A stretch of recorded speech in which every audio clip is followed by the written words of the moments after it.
Today we have Mr. Tony Beall joining us as Senior Director, Office of Program Administration with the National University. And we are so thrilled to have you here with us, Tony. Again, this is our fifth and final episode during this Power Week. And we've been doing the hashtag Power Week each and every day, Tony. Thanks to you and thanks to Fundraising Academy for joining us for this dedicated episode. You know, again, we had mentioned in our chitty chat or a green room chatter, there's so many wonderful elements from the cause selling education model that many of you can use into your day-to-day operating systems, processes. I have done that recently, and it's just been wonderful. Thank you, of course, to Fundraising Academy for not only being a Power Week sponsor, but also for being a presenting sponsor with us each and every episode. We are the only national nonprofit broadcast, and we could not be where we are today without the continued support from our sponsors, each and every one of them. So please take the time to check them out, not now, but in about 29 minutes.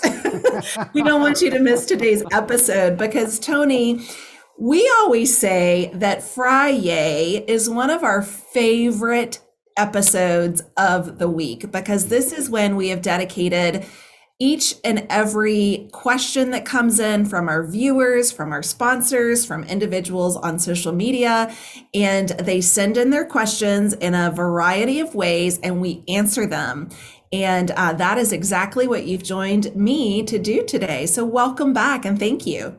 Thank you so much. You know, and congratulations again on the success of the Power Week concept. I remember when you know you were floating the idea, yes. and just to see it happen and to see the success of it and to see the added value that it brings to you know, the audience and to the sector. So I just wanted to, you know, wish you congratulations on the success of the concept. Well, thank you. Yes, absolutely. And thanks for jumping right in. You know, we named it something similar to, I think, what comes on like the Discovery Channel. It might rhyme with well, I probably shouldn't rhyme it, right? Shark Week kind of a mentality. And so we thought, you know, this would be fun. And so we've been able to do that again, thanks to you, Tony, and the team. Absolutely. So this question is for Tony. We're diving right into your expertise here. So Leah in Denver, Colorado, asked this question of you, Tony. Leah says, I'm quite impressed with the cause selling cycle program, but I cannot get my other development team members on board with the process. What should I do? And can I do this by myself without my team? It's a great question, Leah. And the snarky answer is leave them in the dust. But that's not the best, most collaborative partner kind of way to, you know, team player kind of way to approach this. So first of all, yes, you can implement it on your own. It's certainly you know, more effective if an entire team is kind of leaning into the same process.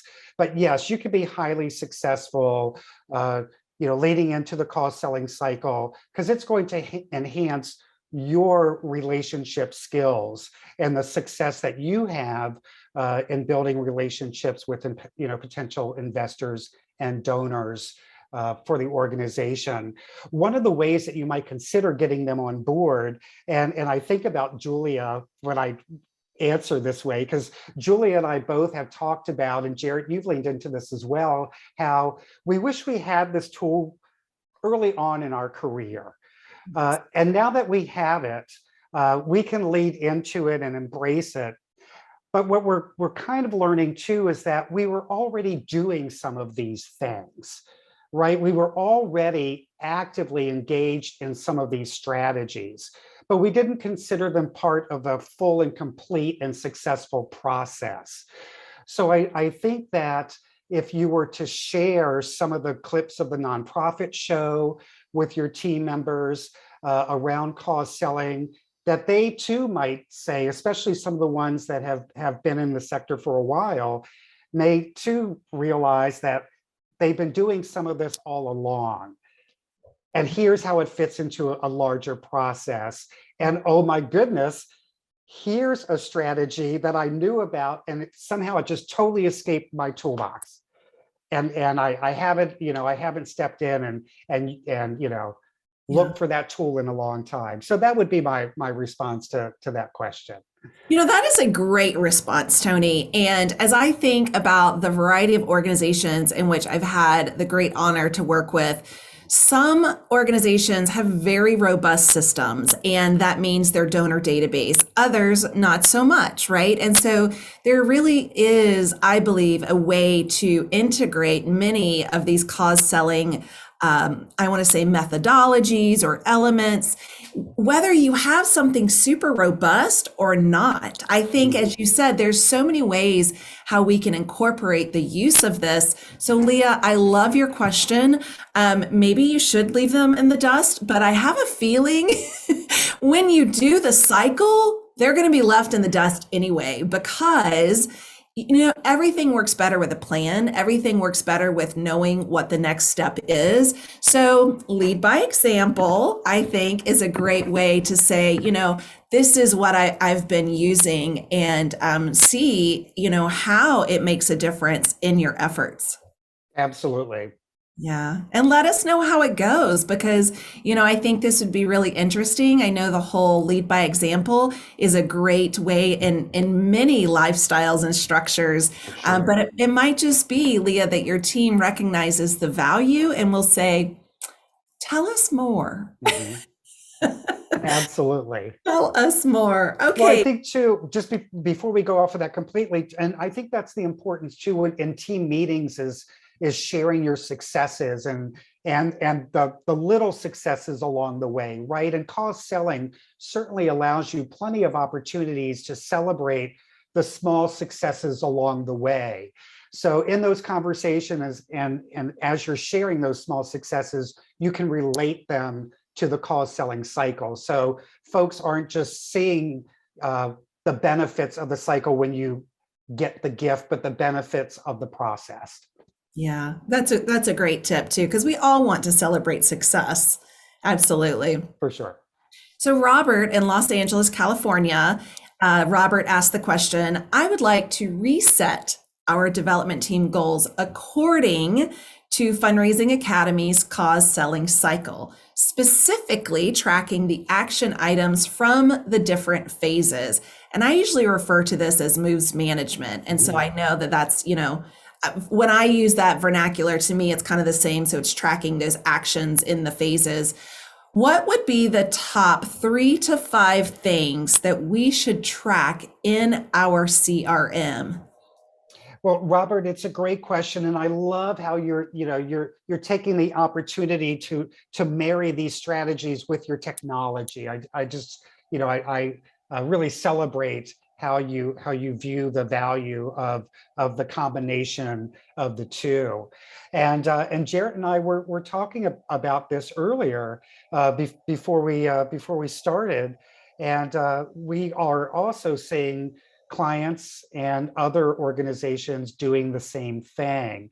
So the first thing I would recommend is taking a look at the steps and determining what's best for your organization in terms of how you measure success. I don't want it to be implied that there's a one size fits all answer to this particular question, but there are ways that some ways that you can consider doing it that you could recommend. So one would be just in the 3 phases, and that was something that Jarrett and I talked about, simply phase 1, phase 2, phase 3, and using that. Another way, and one of the ways that we are looking at integrating it into our donor management system within our organization, we're looking at prospecting, approach, the ask, and stewardship. So those are the 4 steps that we're looking at. So with prospecting, we're including the pre-approach within that prospecting category. And then with approach, we're including the needs discovery, the presentation, and the handling objections. would all fit there. And then, of course, the ask and stewardship. So that's just kind of a quick answer, Jarrett, from me around what I think and ways that folks can integrate the cycles or the actual steps into their CRM. I think that's great. And I'm curious, Tony, if you have any insight. This is a, off the cuff question here. How we might be able to look at our CRM or our donor database, customer relationship management system, and see what already exists by way of acknowledging these action steps per Robert's question. So do you have any insight to say, okay, let's look at our database, let's see what functionality exists, and now let's couple that with our cycle? Yes, yeah, I think it's a really good question. I'm not an expert in this particular space, but this is what first comes to mind, is making sure you have clear definitions around what you're seeing in your CRM. So and that's a great exercise for anyone. Pardon me, some of us still have landlines that we forget to turn off. That's okay. You're very busy. We get it. Yeah. It's somebody asking a live question, I guarantee you. And I think it's something good for organizations to do on an ongoing basis anyway, is to take a look at at your CRM and these areas, and make sure that everyone's still in agreement with the definitions of that. So with your existing CRM, that would be my recommendation. Look at the data, look at your categories, make sure that they're clearly defined and that there's consensus on the definitions of what you have. And then you could see how they may or may not just organically fit with either either one of the steps or one of the phases of the cause selling cycle. So that's my initial thought and approach. I like that. No, I think that's great. And so Robert, good luck with this. There is lots of nuggets of information that Tony just shared when it comes to tracking those top 3 to 5 things in your CRM. So you're off to a great start, and I can't wait to hear how it progresses. Ooh, this is a duel. Judy and Matt in Kansas City. Judy and Matt write in and they ask, we are putting our entire fund development group into the cause selling process. Congratulations, by the way. Yes, I love it. That's great. Yeah, should we do a training for our board members as well? They are a large part of our fund development. This is such a good, juicy question. I love this question. So one, really excited to hear that the entire team is going to be leaning into cause selling. That of course makes us feel really good about the product and the curriculum. So I always feel like fundraising is a team sport, and that board members are definitely a vital player on that team and an important player on the team.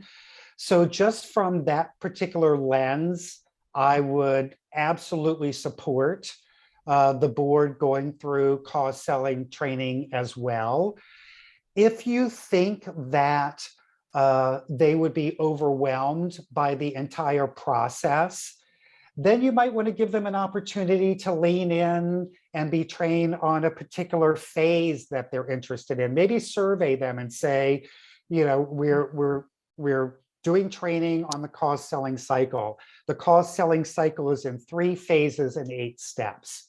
We'd like to invite the board to join us. Here are the phases or the steps. Which of these are you interested in? Please select all. Or any, right? So giving them an opportunity to select what they feel like they're most interested in learning might be one way to go about it. So one, I think, just from the lens of fundraising being a team sport and board members being critical players on the team, absolutely. Then there's the other side of board development. And what I feel like is important for board members to engage in some type of professional development or professional learning that is connected to the nonprofit sector, as they would in their for-profit sectors and wanting to know what's the latest and the greatest. They should have that same understanding at some level of what's going on in the nonprofit sector. So cause selling, I think, fulfills two of my missions or visions for boards, and that is one, that they are an active player in fundraising, but also that they lean into some type of professional development or professional learning, connected with the nonprofit sector. I agree, and I think this is a wonderful opportunity. There are many videos that Fundraising Academy has produced, several with us here with the Absolutely. Nonprofit Show. So there's an entire YouTube channel, and that is a great tool to share. And I'm thinking too, on a sheer educational, informational point, this should absolutely be shared, I believe, with your board and in particular your fund development committee, so that they understand your process, right? So when you have a breakfast, that really speaks to, okay, these are the individuals that we want to bring into our breakfast. This is where they fit into our cause selling model, right? Perhaps they're in phase 1, and perhaps we've already done the Madden test with them. And for those of you that question, what is the Madden test, right? I encourage you to go back, take a look at the video that we've done with Tony. It is a wonderful step and resource to identify who are the individuals that we think we should invite. So I think really having that education, as you were speaking to, Tony, is phenomenal. And as you move through your year and your various campaigns, relate that back to the model, relate that back to say, this is where we are with this particular project as it relates to the model. And you brought up, yeah, that's so good, Jared. And you brought up, I think, a good point too, around just the library of pre-recorded, just the library of digital content that's available around cause selling. And so you can think creatively around how to engage your board, in that. So perhaps they are asked to review a specific episode of the Nonprofit Show, and then you convene them and you have a conversation around what they saw and heard and learned, and how they can actively implement that, or how that ties to your development department's strategies, and how that supports the goals of the organization. So you can get really creative in the way that you engage them in the curriculum, because we continue to build a really robust digital library of content. Yes, absolutely. And I know when I use the word role play, people are like, no.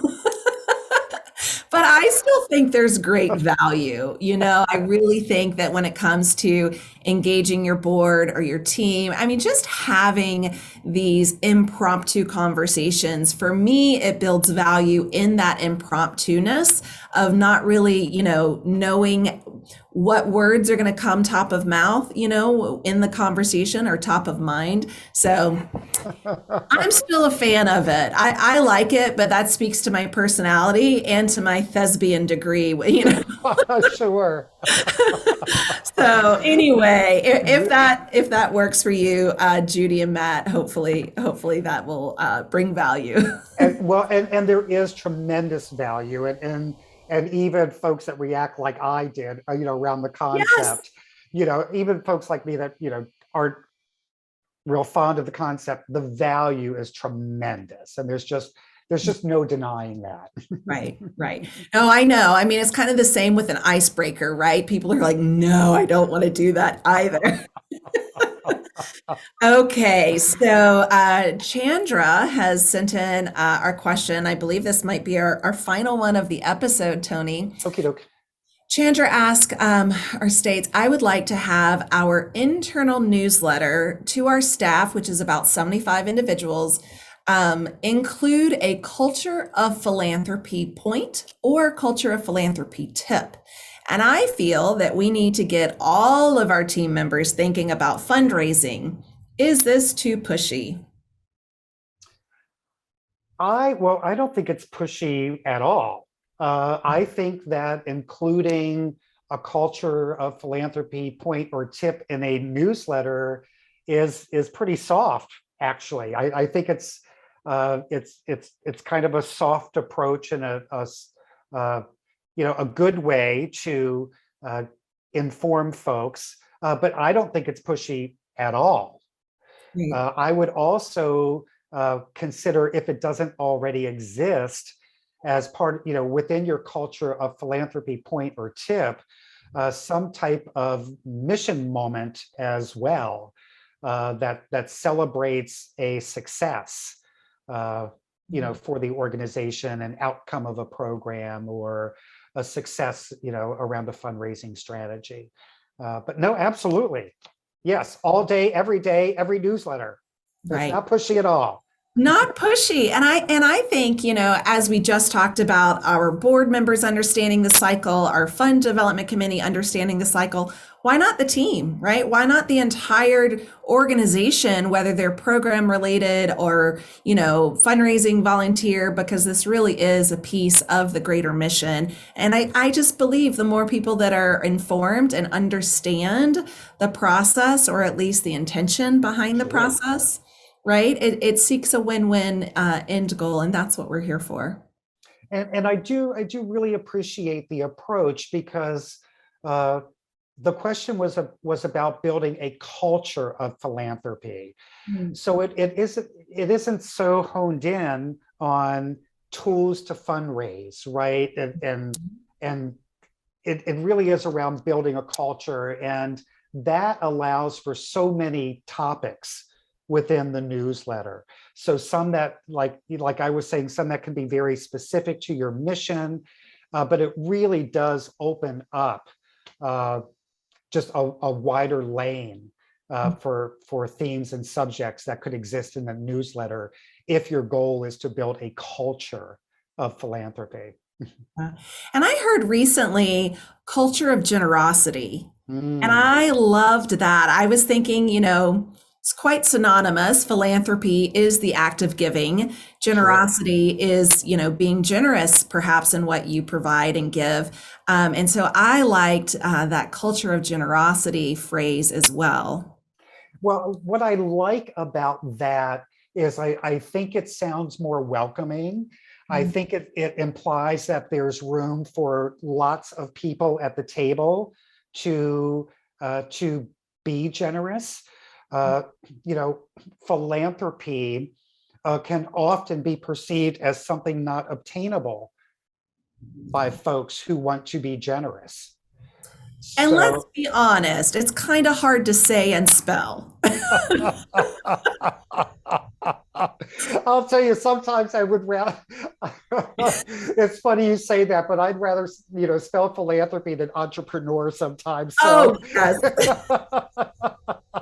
Well, and I think that's because we are in it. We hear it most often and frequently. But you're right. I think philanthropy comes with this grandiose title, and it's really not the amount of zeros that you put behind your donation. It is that simple act of giving. That is the definition of philanthropy. However, as you were saying, Tony, I do believe that it kind of, comes across as hard to achieve. It's hard to get to that philanthropic level, and let's just say philanthropy as many times as we can right now.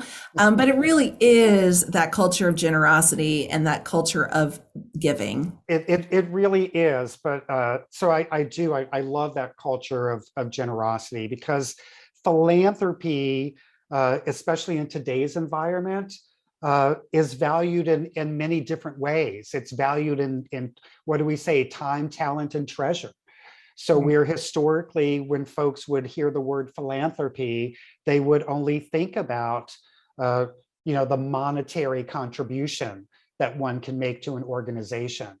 But that definition has been expanded, and I love, hearing new ways to say it. Yeah. So again, so that it's more welcoming, more inclusive. Right. Absolutely. And that's what we want to focus on, is that inclusivity, that everyone has the ability to make a difference, truly. Mhm, mhm, absolutely. So important. Well, great question that came in, Chandra. Thank you so much for asking that. We wish you the best when it comes to including your culture of philanthropy or generosity point or tip in that staff newsletter. I think that's a phenomenal idea. It Yeah. sure is. It sure is.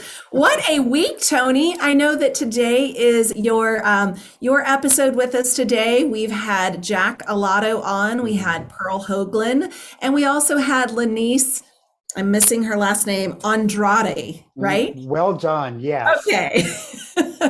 Well, they were each spectacular. We talked this entire Power Week, again, hashtag Power Week, on determining what a major gift is and how that might be defined within your organization. We talked about the major gift fundraising cycle, the traditional cycle, the cause selling cycle. So make sure you go back and take a look at that. We talked about prospecting for these major gifts and prospecting for the donors themselves. And stewardship, that was Lanice's topic yesterday. She Mhm. was such a phenomenal professional. I know that I could sit and chat with her for hours.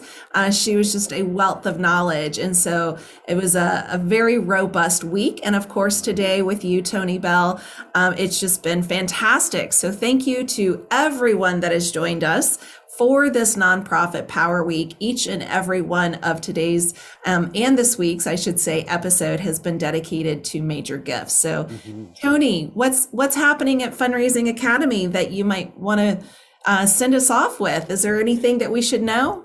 Yeah, so I'm thrilled to share that we have a cause selling cohort that'll be starting in February. So for anyone that might be interested in earning a certificate in cause selling, they can go to fundraisingacademy.org and take a look at that opportunity. I mentioned earlier we're building our digital library. So pretty soon we will have a digital portal for the Fundraising Academy with all kinds of great resources available to the nonprofit sector, and look forward to those enhancements to our program, and look forward to our continued partnership with the Nonprofit Show. Well, thank you. The Accelerate program, I know that that is something coming up in February. I think there's still some more openings. I know I was interested in that, and I've certainly shared some information with some of my colleagues. So Super. if that piques your interest to anyone who's watching, make sure you check that out. There is still some room available, and it looks Great. like a fantastic program. It It, really does. it is. I mean, aside from great curriculum and great takeaways, the relationships that you build through that cohort experience will stay with you your entire career. And it's a national, so it's not just your local community. You're able to really, stay in touch and create this cohesive cohort team throughout the nation. So thank you for providing that opportunity. And thank you to being a presenting sponsor with us each and every episode, right along with our other presenting sponsors. You can see on the screen here. Just in a few minutes would be a great time to check these out. So if you stayed with us and you've eagerly been sitting on the edge of your chair wanting to look up more of these sponsors, you will have that time in just a little bit.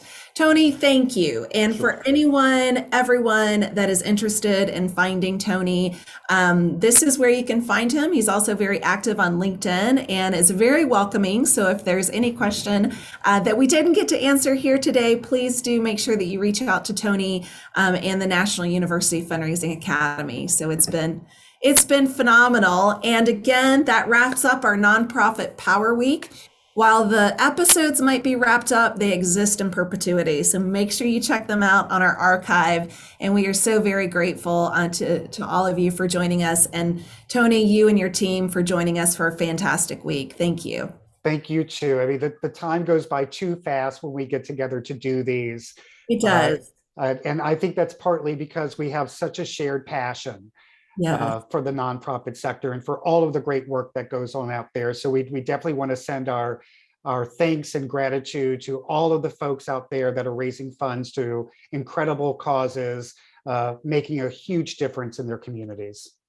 I couldn't have said it better. Absolutely. And with it being a Friday, hopefully that means that each of you gets a rest this weekend. So if you're in a cold climate, I hope that you stay warm and stay well so you can do well. We'll see you back here on Monday.